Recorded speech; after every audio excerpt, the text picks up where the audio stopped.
Welcome to Shuffleboard 101. Today we're going to talk about just the basic rules of shuffleboard, how the shuffleboard game is played. Before we get started, a couple of words about safety.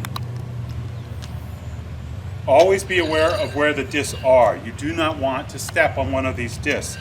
If you do, it's like stepping on wet ice. You will fall, this will kick forward and you will fall and possibly hurt your back or hurt your head. When you're playing the game, you should have the shuffleboard stick in a vertical direction. You shouldn't be walking around with it sideways like this. You're bound to hit somebody. So always keep it up. And it's best to keep this end up at the top and use the other end to move the disc around as you need to. Always be aware of where the discs are. Sometimes you'll be doing something like maybe putting the score on and you're going to want to walk backwards, and you don't want to walk backwards onto a disc either. That can be quite dangerous.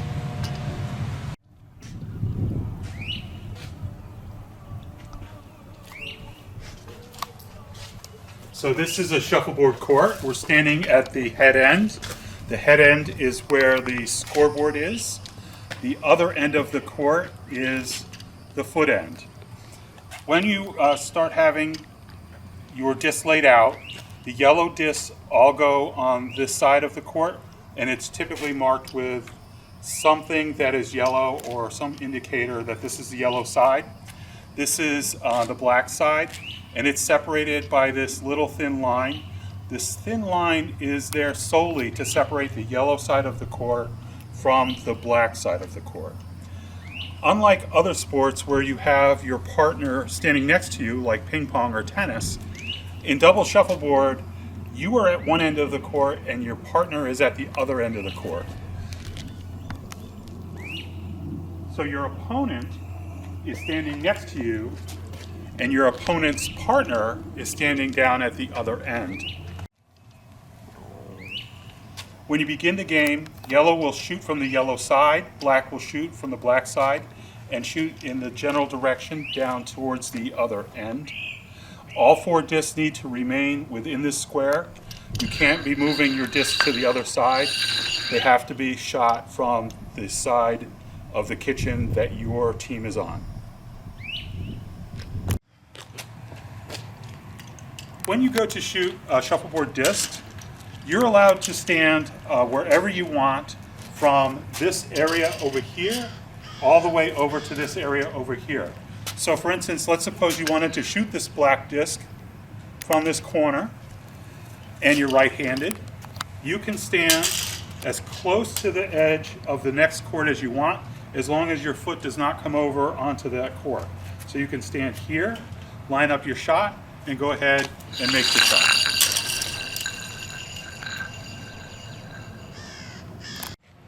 This is a shuffleboard cue. Notice that these heads swivel like this. So some people are tempted when they're playing shuffleboard to squat down or bend over or to sort of be low. And it doesn't matter how high or erect you stand. It's a much more comfortable and accurate way to play the game, and these swivels will take care of any angles. To play shuffleboard, I'm just going to talk about how it's best to hold the stick or cue. You put your pinky in behind the end of the stick. The other three fingers gently cradle the stick. And your thumb is on top of the stick and you are pointing down as if the stick were an extension of your thumb. It's important not to hold the stick at like a sword. And the reason is because if you do, when you shoot, your hand will naturally turn. The stick will come off the disc at an angle.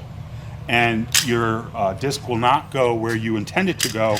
It will go crooked because it comes off, you're holding the stick too tight. In general, you gently cradle the disc.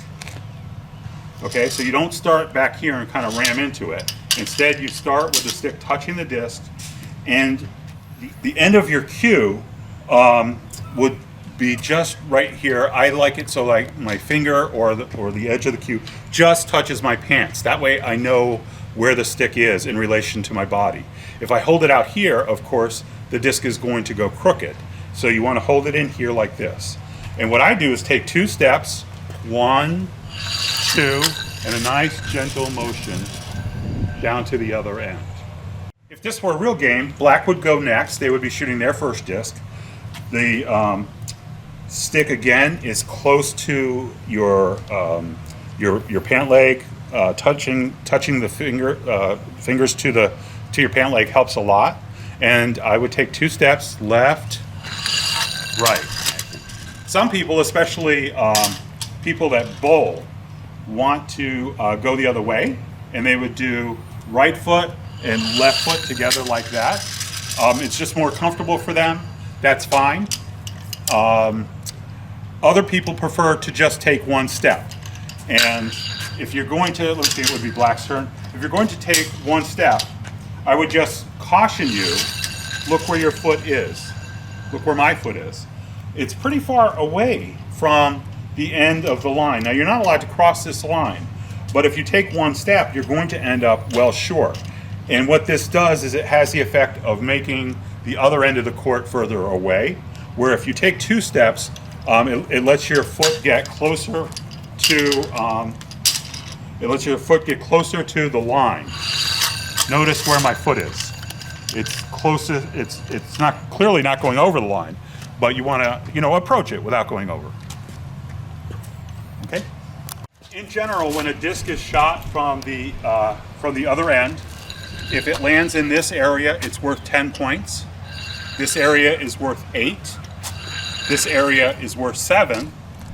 And this area is minus 10 or 10 off. Even if it's touching this little thin line in the middle, it's still 10 off. If the disc is on a line, even just a little bit, it does not count. So this doesn't count, this doesn't count, this doesn't count. Doesn't count. This is an example of a disc that's been shot from the foot end to the general area of the 7. As you can see, if you're sitting on the bench or standing behind the head area, you can't tell if this yellow disc is actually touching the line or not. What you need to do is get off your butt and come out here onto the court and take a look at it and see if it's good or not. In this case, it's clearly good. This would be a good yellow or a good yellow 7, and you would tell the other end that.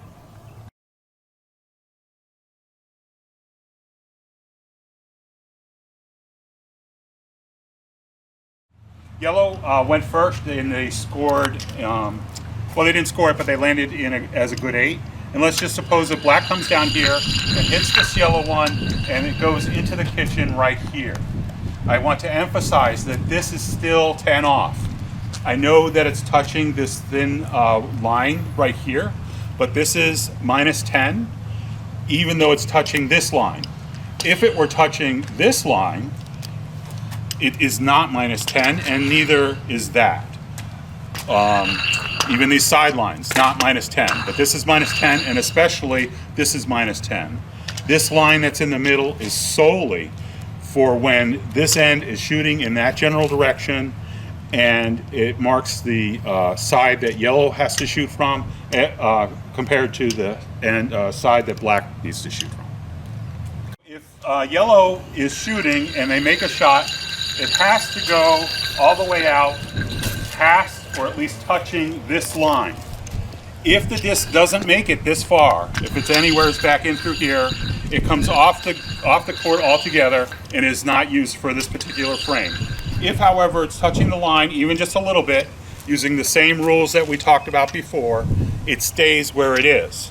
If another disc comes along and hits that one and it goes shooting off and this disc is here, this will come off because it's no longer on the other side of this line.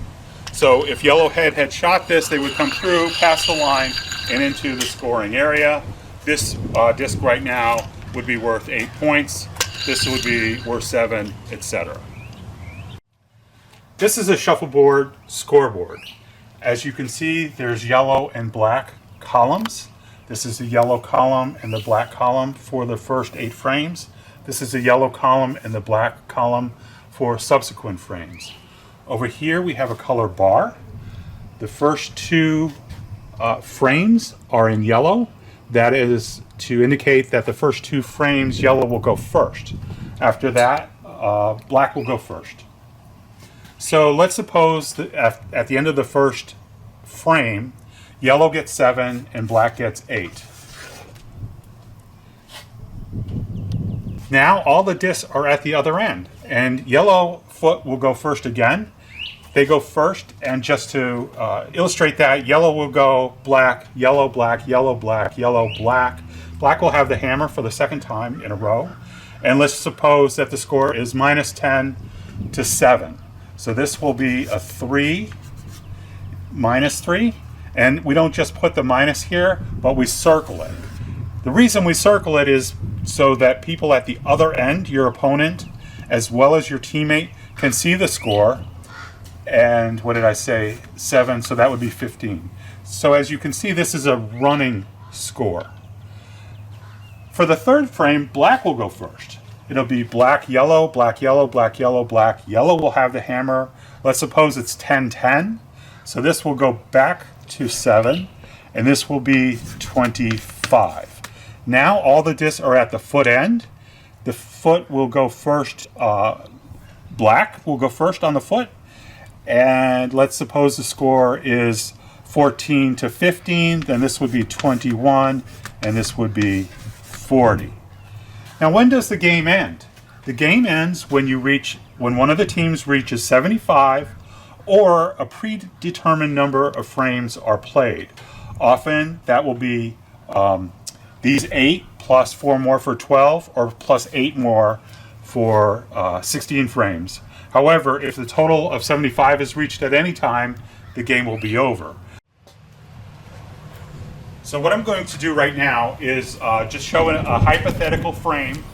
The score is 7 to 8, and we're going to pretend that these discs are being shot from the foot end to the head end. I'm starting them there just for illustration, but of course they would be shooting from behind the kitchen down at the foot end. So yellow would go first. Let's just suppose that the first disc comes down here. This would be worth 8, but you don't get to count it yet. We're going to count discs after all 8 discs are shot. So the black player shoots a disc and comes down here and knocks that one out of play. This now got stuck here. The black would be worth 8. This disc, because it's no longer touching the kitchen, has to be pulled back.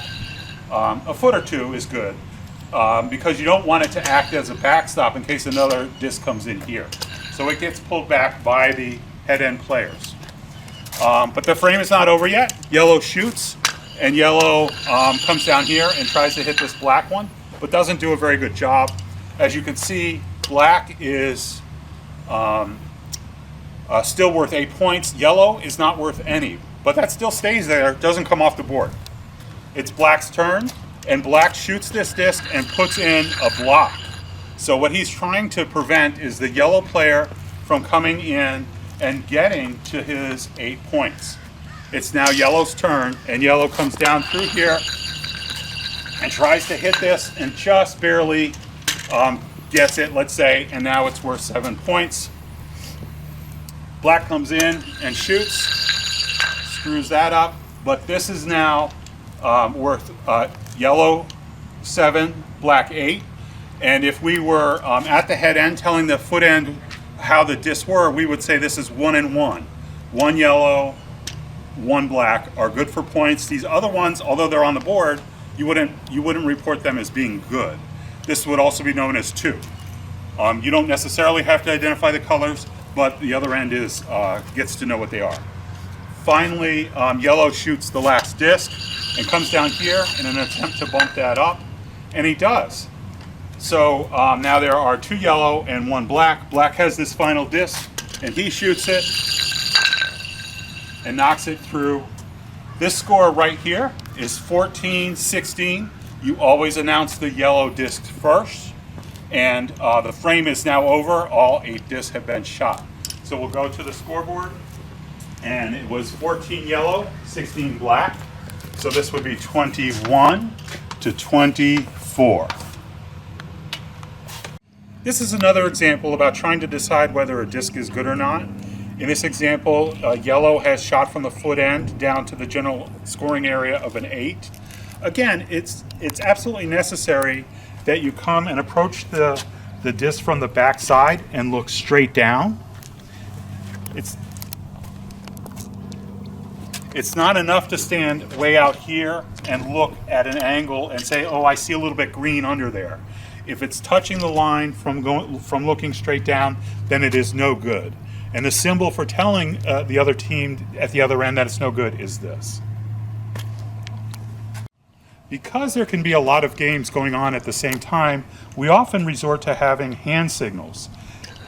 If a disc is good, we would do one finger. If there's a second disc that is good, regardless of the colors, we would do two fingers. If it's not good, it's touching a line, but there's still one good. This symbol is used when something is in the kitchen. We just do this. Let's suppose that yellow shot this disc and hit this black one out in that general direction. I would just like to point out that most shuffleboard courts have this little built-in ramp, so that you don't have to necessarily bend over and pick it up and put it back onto here. At the end of the frame, you can just use your stick to slide it up the ramp and put it into place. So this concludes our introduction to how to play shuffleboard. I encourage you to get out there and give it a try. It's a fun game. The people that play shuffleboard are very friendly and will answer any of your questions. And if you like the video, please give it a thumbs up and subscribe. Thanks you very much, and we'll talk to you next time. Bye.